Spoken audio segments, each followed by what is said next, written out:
تمہیں ہاتھوں کو جوڑ کے عرض کروں پروردگارا تو نے ہماری خلقت کے بعد ہمارے سامنے دو راہیں تو رکھ دیے، دو رستے تو رکھ دیے، لیکن پروردگارا دوسری طرف تو ہی قرآن میں فرماتا ہے انہو کان ظلوما جہولا کہ انسان تو ظالم اور جاہل خلق ہوا ہے. یعنی انسان جب بطن مادر سے باہر آتا ہے تو یہ جاہل خلق ہوا تھا، یہ کچھ نہ سمجھتا تھا نہ جانتا تھا. تمہیں عرض کروں پروردگارا تو نے دو راہیں تو رکھ دیے، ہماری خلقت کے بعد دو رستے تو رکھ دیے، صراط مستقیم اور غیر مستقیم، لیکن پروردگارا ہم تو جاہل خلق ہوئے ہیں، ہم تشخیص نہیں دے سکتے کون سا راستہ صراط مستقیم اور کون سا صراط غیر مستقیم ہے. لہذا پروردگارا تو ہی ہماری مدد فرما. تو عزیزو یقیناً آواز قدرت آئی ہے وہ میرے بندے پریشان نہ ہو. میں جانتا تھا کہ تو جاہل خلق ہوا ہے، میں جانتا ہوں کہ تم تشخیص نہیں دے سکتے ہو، اسی لیے میں نے تمہارے خلقت سے پہلے تمہارے لیے رہنما بنائے، تمہارے لیے ہادی اور رہنما بھیجے تاکہ وہ تمہیں بتا دے کہ صراط مستقیم اور صراط غیر مستقیم کو.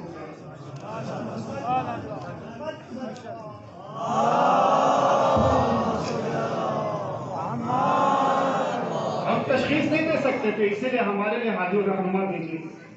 ظاہراً اگر دیکھا جائے تو دنیا میں سب سے پہلے کون آئے تھے؟ ابو البشر آدم. وہ الگ موضوع ہے کہ رسول اللہ فرماتے ہیں اول ما خلق اللہ نور بعظمتہ، پروردگار عالم نے سب سے پہلے مجھ محمد کے نور کو خلق کیا تھا. میں ظاہر کی بات کرتا ہوں. اگر ہم ظاہراً دیکھیں تو دنیا میں سب سے پہلے ابو البشر آدم آئے تھے. اور آدم کون تھے؟ آدم نمائندگان پروردگار میں سے تھے. ہماری خلقت سے پہلے ہمارے لیے نمائندوں کو بھیجا خداوند متعال نے.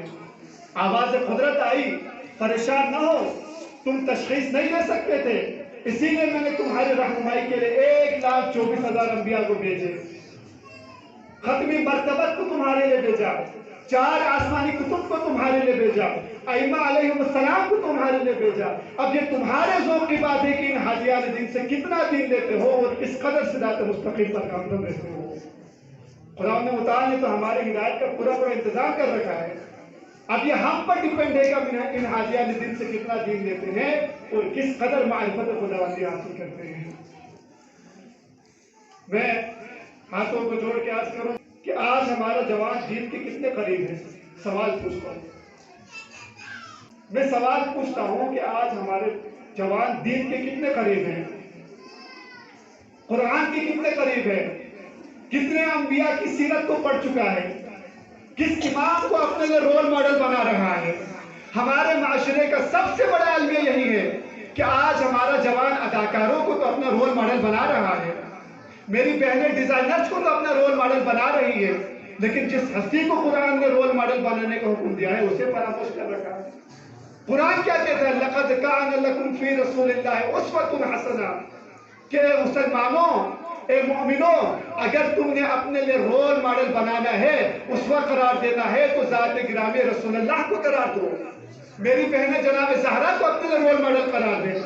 جب تک ہم اپنے لیے صحیح اسوہ اور صحیح رول ماڈل قرار نہ دیں گے صراط مستقیم تک پہنچ نہیں سکتے. بڑا افسوس سے کہنا پڑ رہا ہے کہ آج ہمارا جوان سیرت ائمہ سے دور ہے. ہم کربلا کو 1400 سال سے سنتے ہوئے آ رہے ہیں، کربلا کے مسائل پر بھی گریہ کر رہے ہیں، لیکن مقصد کربلا کو کوئی سمجھنے کی کوشش نہیں کر رہا. مقصد کربلا کیا ہے؟ مقصد کربلا فقط رونا پیٹنا گریہ کرنا نہیں ہے. مقصد کربلا فقط دینداری کا نام نہیں ہے. مقصد کربلا دینداری کے ساتھ ساتھ دین شناسی کا نام ہے. اگر مقصد کربلا فقط دینداری کا نام ہوتا تو کربلا میں مولا حسین کی مخالفت میں بڑے بڑے دیندار نہ آتے. کیا ہوا تھا کربلا میں؟